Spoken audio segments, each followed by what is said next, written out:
कभी ज़िंदगी में अकेला चलना पड़े तो घबराना मत। अकेले रहकर वो बनो जो कोई नहीं बन पाया, ताकि वो कर सको जो कोई और नहीं कर पाया। Hello commerce students, welcome back to the channel. Admission of partner के लेक्चर नंबर 6 में आपका स्वागत है। आज के इस वीडियो में हम एडमिशन ऑफ पार्टनर का जर्नल एंट्री पार्ट 2 स्टार्ट करने वाले हैं, जिसमें हम एडमिशन के कुछ और बेसिक जर्नल एंट्रीज हम देखने वाले हैं। लास्ट वीडियो सबसे इम्पॉर्टेंट वीडियो था रिलेटेड टू एडमिशन, क्योंकि लास्ट वीडियो में मैंने गुडविल से रिलेटेड टोटल ओवरऑल कितनी journal entries admission of partner में होती है, सारी की सारी एंट्रीज आपको लास्ट वीडियो में बता देती। आज की इस वीडियो में हम रिलेटेड टू रिवैल्यूएशन अकाउंट से रिलेटेड जर्नल एंट्रीज कौन सी होंगे वो हम देखने वाले हैं। As you know, admission of partner में जब भी आप किसी भी प्रॉब्लम का आंसर सॉल्व करते हो तो उसमें सबसे पहले आपको निकालना पड़ता है रिवैल्यूएशन अकाउंट। उसके बाद partners capital account and balance sheet, और वर्किंग नोट में आपको 2 अकाउंट्स निकालने पड़ते हैं, समटाइम्स कैश बैंक अकाउंट और गुडविल अकाउंट। रिवैल्यूएशन अकाउंट एक नॉमिनल अकाउंट है। रिवैल्यूएशन अकाउंट के डीआर में सारे बिजनेस से रिलेटेड एक्सपेंसेस और लॉसेस रिकॉर्ड होंगे, और सीआर साइड में इनकम और गेन्स रिकॉर्ड होंगे। ध्यान से सुनिए, एडमिशन ऑफ पार्टनर में एडजस्टमेंट करते समय अगर बिजनेस का कोई भी एसेट्स डिक्रीज हुआ तो उसका रिकॉर्ड होगा रिवैल्यूएशन अकाउंट के डीआर में। रिवैल्यूएशन अकाउंट के डीआर में अगर किसी भी एसेट्स बिजनेस का डिक्रीज हुआ तो उधर पोस्टिंग होगी, क्योंकि एसेट डिक्रीज होने की वजह से बिजनेस को क्या हो रहा है, एक्सपेंस हो रहा है। या इसके अपोजिट, अगर किसी भी बिजनेस में लायबिलिटीज इंक्रीज हुई तो बिजनेस का एक्सपेंसेस हो रहा है, यानी कि उसकी पोस्टिंग होगी रिवैल्यूएशन अकाउंट से सीआर में, रिवैल्यूएशन अकाउंट के डीआर में। रिवैल्यूएशन अकाउंट के डीआर में सबसे 2 बेसिक पोस्टिंग्स होती है। सबसे पहला, अगर किसी भी बिजनेस में एसेट्स डिक्रीज हुआ तो सबसे पहली पोस्टिंग जाएगी रिवैल्यूएशन अकाउंट डीआर, या लायबिलिटीज इंक्रीज हुई तो पोस्टिंग जाएगी रिवैल्यूएशन अकाउंट डीआर में।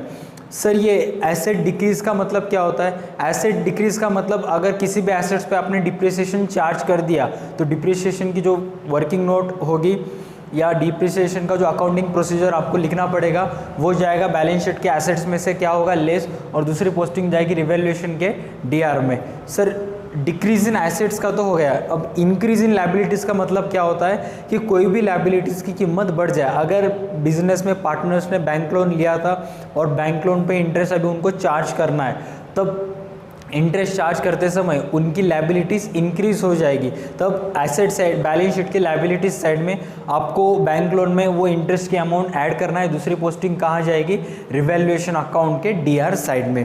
ये तो हो गया रिवैल्यूएशन अकाउंट डीआर में। रिवैल्यूएशन अकाउंट डीआर में 2 बेसिक पोस्टिंग होती है, इंक्रीज इन लायबिलिटीज और डिक्रीज इन एसेट। अब रिवैल्यूएशन अकाउंट के सीआर में कौन से पोस्टिंग होते हैं?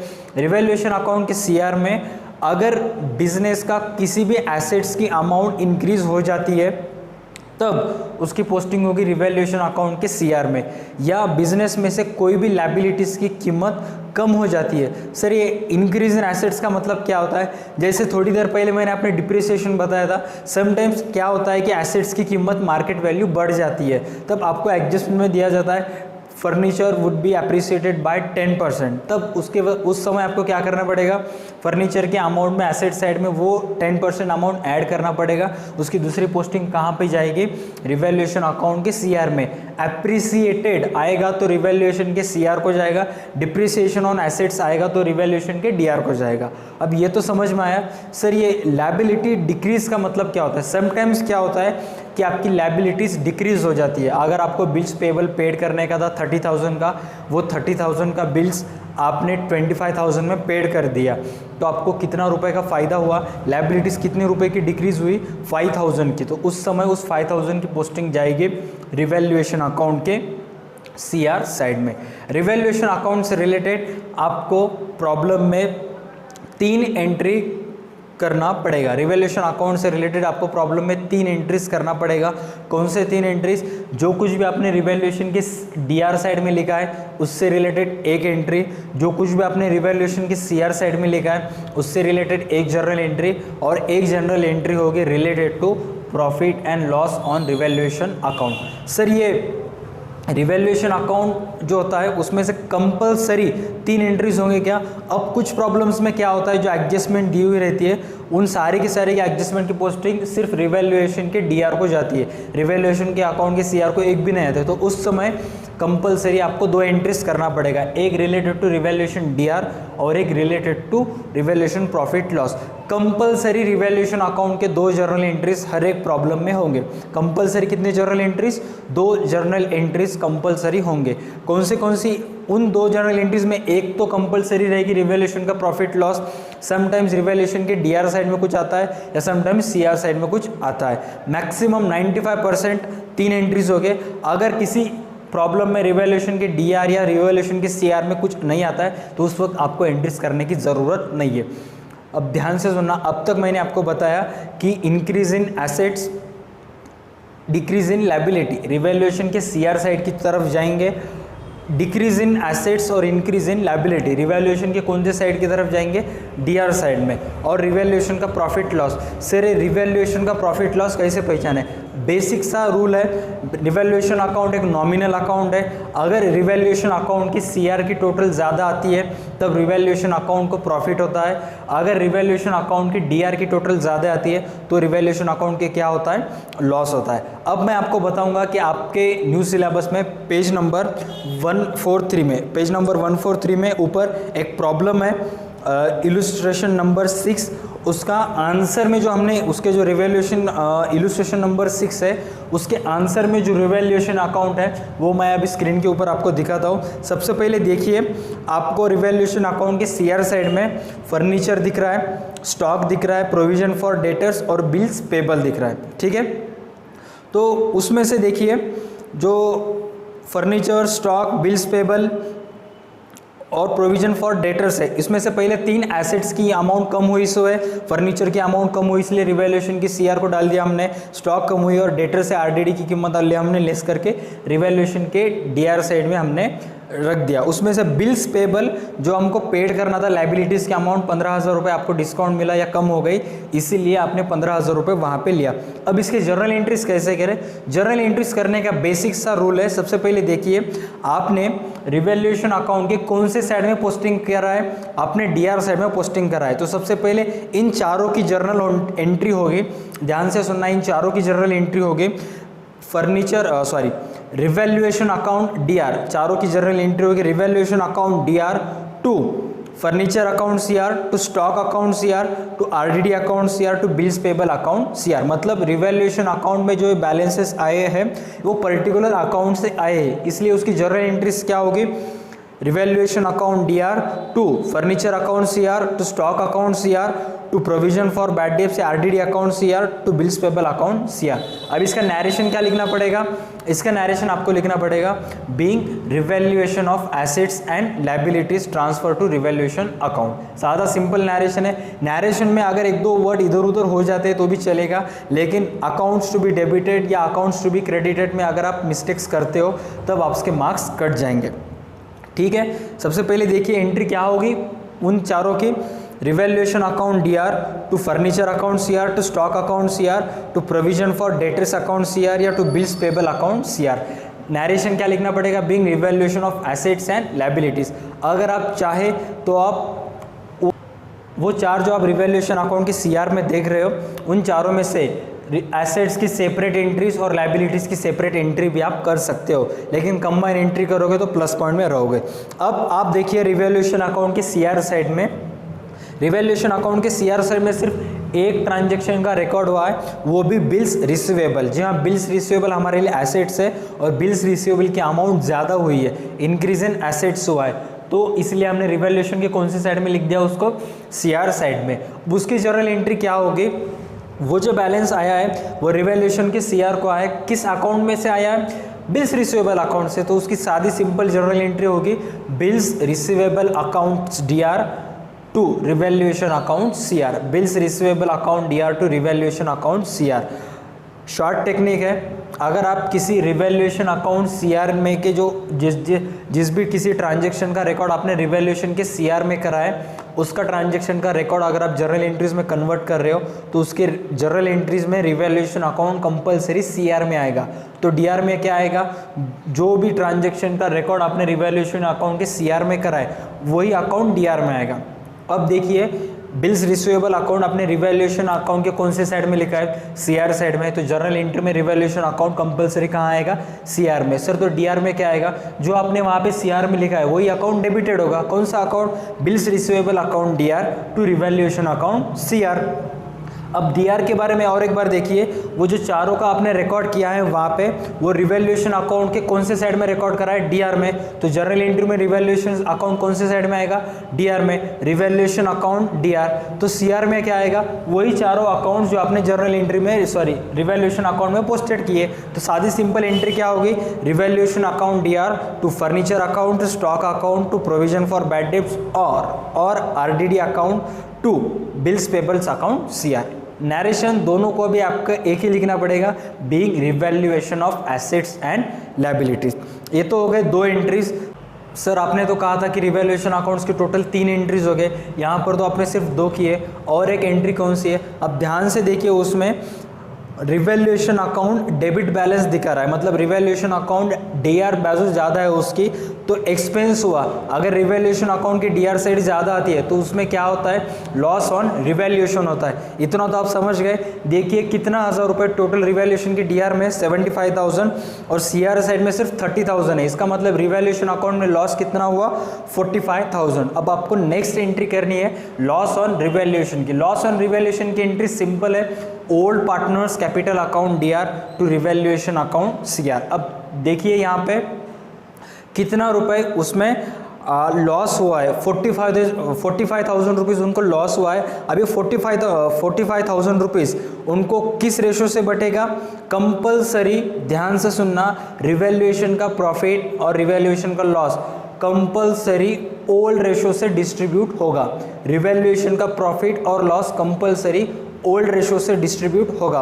अब देखिए रिवैल्यूएशन अकाउंट की डीआर की टोटल है 75,000, सीआर की टोटल है 30,000। इसका मतलब उसमें आपको क्या हुआ, रिवैल्यूएशन अकाउंट में लॉस हुआ। कितने का लॉस हुआ, 45,000। तो 45,000 आपको किस रेशो से डिस्ट्रीब्यूट करना है, old ratio. Old ratio problem में दिया हुआ है 3:1। अगर 45,000 को आपने 3:1 डिस्ट्रीब्यूट किया तो कितना आएगा, 33,750 एंड 11,250। अभी ये लॉस ऑन रिवैल्यूएशन है। अब सोचिए रिवैल्यूएशन का लॉस का दूसरा पोस्टिंग कहाँ पे होगा। मैंने आपको फर्स्ट लेक्चर में बताया था कि पार्टनर्स कैपिटल अकाउंट भले ही पर्सनल अकाउंट है, लेकिन अकाउंटिंग प्रोसीजर करते समय अगर हम उसको नॉमिनल अकाउंट्स मान के चले तो पोस्टिंग करने में आसानी होगी। रिवैल्यूएशन का लॉस पार्टनर के लिए क्या है, एक्सपेंस है, तो उसकी पोस्टिंग जाएगी पार्टनर्स कैपिटल अकाउंट के डीआर में। पार्टनर्स कैपिटल अकाउंट के डीआर में फर्स्ट पोस्टिंग और दूसरी पोस्टिंग है रिवैल्यूएशन अकाउंट के सीआर में। तो बेसिक जर्नल एंट्रीज क्या होगी, old partners capital account DR to revaluation account CR. Narration being revaluation loss transfer to, ध्यान से सुनना है, narration being revaluation loss transfer to old partners capital account. अब इस प्रॉब्लम में ओल्ड पार्टनर्स कौन कौन है, समीर और निशा। आपको रिवैल्यूएशन अकाउंट के सीआर में दिख रहा होगा समीर और निशा। तो जर्नल एंट्रीज क्या होगी, Sameer capital account DR, Nisha capital account DR to revaluation account CR. अब आपको थोड़ा सोच के बताने का है कि रिवैल्यूएशन अकाउंट्स की प्रॉफिट, अगर इस प्रॉब्लम में रिवैल्यूएशन अकाउंट्स में प्रॉफिट होता तो उस प्रॉफिट की जर्नल एंट्री क्या होती। इस क्वेश्चन का आंसर आपको वीडियो के कमेंट सेक्शन में लिखना है। जी हाँ, अगर रिवैल्यूएशन अकाउंट्स में प्रॉफिट होता तो उसकी जर्नल एंट्रीज क्या होती, उसका आंसर आपको इस वीडियो के कमेंट सेक्शन में लिखने का है। ठीक है, ये तो हो गए रिवैल्यूएशन अकाउंट से रिलेटेड 3 एंट्रीज। अब हम चलते हैं नेक्स्ट सेगमेंट में, जिसमें आपको समटाइम्स क्या होता है कि आपको बैलेंस शीट में कुछ हिडन जर्नल एंट्रीज देते हैं, आपको ढूंढ के उसका पोस्टिंग, उसकी जर्नल एंट्रीज करना पड़ता है। अगर आप स्क्रीन के ऊपर देखोगे तो आपको आपके सिलेबस में का क्वेश्चन नंबर 8, इलुस्ट्रेशन नंबर 8 आपको देखने को मिलेगा। बैलेंस शीट में समटाइम्स जर्नल एंट्री होती है। सबसे पहले देखिए बैलेंस शीट के वहाँ पे थोड़ा सा प्रिंट मिस्टेक है। उन्होंने क्या किया है, पर्टिकुलर रुपीज़ लिखा है, वहाँ पे लायबिलिटीज़ एसेट लिखना चाहिए था उनको। सबसे पहले लायबिलिटीज साइड में देखिए, आपको वहाँ पे जनरल रिजर्व दिख रहा है, बराबर। जनरल रिजर्व आपको कितना दिख रहा है, 12,000, बराबर। जनरल रिजर्व क्या है कि लास्ट ईयर के जो प्रॉफिट होता है, लास्ट ईयर के प्रॉफिट में से कुछ अमाउंट उनको साइड रखना पड़ता है, या कुछ स्पेसिफिक रीजंस के लिए वो बाजू में रखते हैं। तो न्यू पार्टनर आने से आने से पहले क्या करते हैं वो ओल्ड पार्टनर्स कि जनरल रिजर्व आपस में बांट लेते। सर क्यों जनरल रिजर्व आपस में बांट लेते, क्यों बेचारे न्यू पार्टनर को नहीं देते? क्योंकि न्यू पार्टनर आने से पहले जो बिजनेस का प्रॉफिट हुआ उसके असली हकदार कौन है? Old partners. जनरल रिजर्व कहाँ से मिलता है? लास्ट ईयर प्रॉफिट में से कुछ अमाउंट वो बिजनेस में साइड में रख देते हैं। तो लास्ट ईयर का प्रॉफिट भी अगर ओल्ड पार्टनर्स डिस्ट्रीब्यूट कर रहे हैं उसमें का हिस्सा भी ओल्ड पार्टनर्स क्या कर लेंगे? आपस में बांट लेंगे। जनरल रिजर्व की एंट्री होगी general reserve account DR to old partners capital account CR। ध्यान से सुनना, जनरल रिजर्व की एंट्री क्या होगी? General reserve account DR to old partners capital account CR।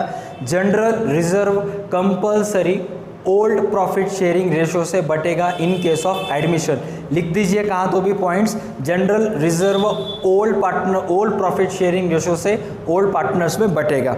अब ध्यान से सुनना, आज का लास्ट पॉइंट है अनडिस्ट्रीब्यूटेड प्रॉफिट और अनडिस्ट्रीब्यूटेड लॉस। ये सबसे इंपॉर्टेंट है, मैक्सिमम स्टूडेंट्स को ये समझता नहीं है, समझेगा तो भी वो गलत एंट्री कर देगा। सबसे पहले ध्यान से सुनना, अगर किसी बिजनेस को जो अगर प्रॉफिट होता है, अगर किसी बिजनेस को प्रॉफिट होता है तो वो प्रॉफिट बैलेंस शीट के लायबिलिटीज साइड में कैपिटल में से वो क्या करते हैं? लेस करते हैं, बराबर। सॉरी, बैलेंस शीट के लायबिलिटी साइड में कैपिटल में क्या करते हैं? वो ऐड करते हैं। अगर किसी बिजनेस को लॉस हुआ तो वो लॉस रिकॉर्ड करने के दो टेक्निक्स है। अभी आप 10+2 लेवल में हो, इसलिए अभी आप तक इतना ही सीखा आपने कि अगर प्रॉफिट हुआ तो कैपिटल में ऐड, लॉस हुआ तो कैपिटल में से लेस। लेकिन लॉस लिखने की अगर आप आगे जाओगे 12+1 2 3 या बीकॉम्स में वगैरह जाओगे तो आपको एक चैप्टर है कंपनी फाइनल अकाउंट्स। उसमें क्या होता है, अगर बिजनेस का जो भी लॉस हुआ तो उसका रिकॉर्ड एसेट साइड में करते हैं, क्योंकि वो लॉस की अमाउंट बिजनेस को आनी होती है और वो लॉस की अमाउंट बिजनेस को कौन देना होता है? पार्टनर्स। इसीलिए उसका रिकॉर्ड बैलेंस शीट के एसेट साइड में होता है समटाइम्स। अभी आपको सिर्फ क्या करना पड़ेगा, एज अ फाइनल अकाउंट्स का प्रॉब्लम करते समय लॉस हुआ तो कैपिटल में से लेस, प्रॉफिट हो तो कैपिटल में ऐड। अब इस प्रॉब्लम में देखिए, आपको बैलेंस शीट के एसेट साइड में प्रॉफिट एंड लॉस अकाउंट्स का बैलेंस दिख रहा है 12,000। इसका मतलब ये अनडिस्ट्रीब्यूटेड लॉस है। सर ये आपको कैसे पता चला कि अनडिस्ट्रीब्यूटेड लॉस है? ध्यान से सुनना, अगर प्रॉफिट एंड लॉस अकाउंट का बैलेंस एसेट साइड में अपीयर करता है, अगर प्रॉफिट एंड लॉस अकाउंट का बैलेंस एसेट साइड में अपीयर करता है तो उसकी पोस्टिंग होगी, उसको कहते हैं अनडिस्ट्रीब्यूटेड लॉस। अगर प्रॉफिट एंड लॉस अकाउंट का बैलेंस लायबिलिटीज साइड में अपीयर करता है तो उसे कहते हैं अनडिस्ट्रीब्यूटेड प्रॉफिट। सर ये अपीयर का मतलब क्या है? अब इस प्रॉब्लम में देखिए, जो प्रॉफिट एंड लॉस अकाउंट है वो कौन सी साइड में आया हुआ? एसेट साइड में। इसका मतलब वो अनडिस्ट्रीब्यूटेड लॉस है। अगर यही प्रॉफिट एंड लॉस अकाउंट का बैलेंस शीट के लायबिलिटीज साइड में आता तो उसे हम कहते हैं अनडिस्ट्रीब्यूटेड प्रॉफिट। ऐसा प्रॉफिट जो डिस्ट्रीब्यूट होना बाकी है या ऐसा लॉस जो अभी तक डिस्ट्रीब्यूट होना बाकी है। न्यू पार्टनर आने से पहले अनडिस्ट्रीब्यूटेड प्रॉफिट और अनडिस्ट्रीब्यूटेड लॉस आपको दोनों ही ओल्ड पार्टनर्स को डिस्ट्रीब्यूटेड करना पड़ेगा। अनडिस्ट्रीब्यूटेड प्रॉफिट, अनडिस्ट्रीब्यूटेड लॉस सिर्फ ओल्ड पार्टनर्स में ही बटेगा। जनरल रिजर्व, अनडिस्ट्रीब्यूटेड प्रॉफिट और अनडिस्ट्रीब्यूटेड लॉस सिर्फ ओल्ड पार्टनर्स में ही बटेगा। कौन से रेशो से? ओल्ड प्रॉफिट शेयरिंग रेशो से। अब ये एसेट साइड में आया तो इसका मतलब ये क्या है? अनडिस्ट्रीब्यूटेड लॉस है। कितना हज़ार है? 12,000 है। प्रॉब्लम में देखिए उनका रेशो क्या दिया हुआ है? 2:1। मतलब आपको ये 12,000 रुपये ओल्ड पार्टनर्स का नाम क्या दिया हुआ है? अदिल एंड समीर। आपको 12,000 2:1 से उन दोनों को डिस्ट्रीब्यूट करना पड़ेगा। सर इसको अभी आपने बोला कि एसेट साइड में प्रॉफिट लॉस आया तो ये अनडिस्ट्रीब्यूटेड लॉस है। ये पोस्टिंग होगी, मतलब इसका जर्नल एंट्री क्या होगा? इसकी जर्नल एंट्री होगी old partners capital account DR, old partners capital account DR to profit and loss account CR। Journal entry क्या होगी? Old partners capital account DR to profit and loss account CR। Sir narration, being undistributed loss distributed to old partners capital account या transfer to old partners capital account. Undistributed loss old partners के लिए expense होता है, जिसकी journal entries होगी old partners capital account DR to profit and loss account CR being undistributed profit and loss transfer to old partners capital account. अब ध्यान से सुनना, यही प्रॉफिट एंड लॉस अकाउंट जो आप एसेट साइड में देख रहे हो, यही अनडिस्ट्रीब्यूटेड प्रॉफिट लॉस अकाउंट अगर बैलेंस शीट के लायबिलिटीज साइड में आता तो इसे हम क्या कहते हैं, अनडिस्ट्रीब्यूटेड प्रॉफिट। तो इसकी जर्नल एंट्री क्या होगी, आपको थोड़ा सा ध्यान लगाना है और जो भी आपने जर्नल एंट्रीज की होगी उसका आंसर आपको वीडियो के कमेंट सेक्शन में करना है। आपको 2 जर्नल एंट्रीज करनी है, एक रिवैल्यूएशन अकाउंट्स के प्रॉफिट्स की और एक रिवैल्यूएशन अकाउंट्स के प्रॉफिट की और दूसरा अनडिस्ट्रीब्यूटेड प्रॉफिट की। आज के लेक्चर में हमने क्या क्या देगा, आज के लेक्चर में हमने टोटल 5 से 6 एंट्रीज कवर कर दिए। उनमें से कुछ एंट्रीज कंपलसरी आती है या कुछ एंट्रीज ऑप्शनल है। सबसे पहले रिवैल्यूएशन अकाउंट्स के बारे में सोचा, हमने डिस्कस किया। रिवैल्यूएशन अकाउंट्स एक नॉमिनल अकाउंट है। रिवैल्यूएशन अकाउंट्स के डीआर में 2 ट्रांजेक्शन्स का रिकॉर्ड होता है। सबसे पहला डिक्रीज इन एसेट्स और इंक्रीज इन लायबिलिटीज, और रिवैल्यूएशन के सीआर में 2 ट्रांजेक्शन, इंक्रीज इन एसेट्स और decrease in liabilities. Revaluation accounts के डीआर में जो भी आएंगे उसके एंट्रीज क्या होगी, एसेट्स आएंगे तो revaluation account DR to assets account, revaluation account DR to liabilities account. Narration being revaluation of assets and liabilities. Revaluation account CR में जो आएंगे बैलेंसेस एसेट्स एंड लायबिलिटीज, उनकी जर्नल एंट्री क्या होगी, assets account DR, liabilities account DR to revaluation account CR. Revaluation की account, अगर revaluation accounts की DR side ज़्यादा आती है, रिवैल्यूएशन अकाउंट की डीआर साइड ज़्यादा आती है तो रिवैल्यूएशन अकाउंट को लॉस होगा, उस लॉस की पोस्टिंग जाएगी पार्टनर्स कैपिटल अकाउंट के डीआर साइड में। उसकी जर्नल एंट्री होगी old partners capital account DR to revaluation account CR. Revaluation का profit loss compulsory old partners में डिस्ट्रीब्यूट होगा, कौन सी रेशो से, ओल्ड प्रॉफिट शेयरिंग रेशो से। रिवैल्यूएशन का अगर सीआर साइड ज़्यादा आता है तो रिवैल्यूएशन अकाउंट में प्रॉफिट होता है, उस प्रॉफिट की कहाँ पोस्टिंग होगी क्या नहीं ये आपको सोचना पड़ेगा, और उस प्रॉफिट की जर्नल एंट्री क्या होगी आपको इस वीडियो के कमेंट सेक्शन में लिखना पड़ेगा। नेक्स्ट हमने देखा कि कुछ एंट्रीज ऐसी होती है जो बैलेंस शीट में छुपी हुई रहती है। एडमिशन ऑफ पार्टनर का जो भी आप प्रॉब्लम सॉल्व कर रहे हो उसमें एज अ बेस आपको लास्ट ईयर की बैलेंस शीट दी हुई रहती है। बैलेंस शीट की लायबिलिटीज साइड में maximum of time general reserve आएगा। जनरल रिजर्व सिर्फ ओल्ड पार्टनर्स में बटेगा। जनरल रिजर्व की एंट्री क्या होगी, general reserve account DR to old partners capital account CR.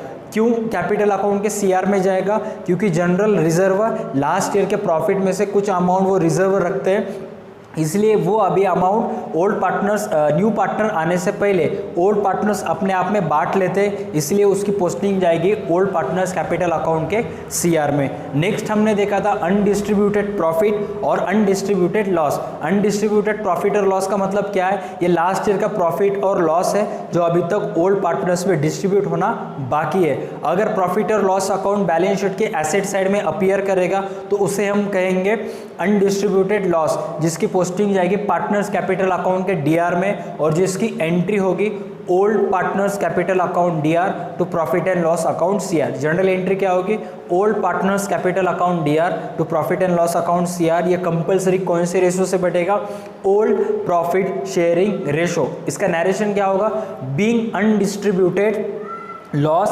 Transfer to old partners capital account. अगर ये प्रॉफिट लॉस अकाउंट का बैलेंस शीट के एसेट साइड में आता है तो इसे हम कहते हैं अनडिस्ट्रीब्यूटेड प्रॉफिट। इसे हम क्या कहते हैं, अनडिस्ट्रीब्यूटेड प्रॉफिट, जिसकी पोस्टिंग होगी बैलेंस शीट, जिसकी पोस्टिंग आपको क्वेश्चन में आपको इसकी पोस्टिंग बैलेंस शीट के लायबिलिटीज साइड एसेट साइड में मिलेगा आपको, जिसकी पोस्टिंग कहाँ करनी है आपको सोचना पड़ेगा। सोचने के बाद आपको इसको क्वेश्चन का आंसर वीडियो के कमेंट सेक्शन में लिखना पड़ेगा।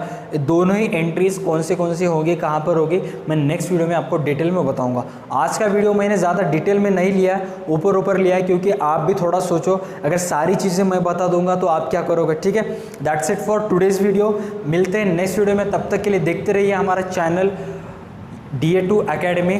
Stay connected.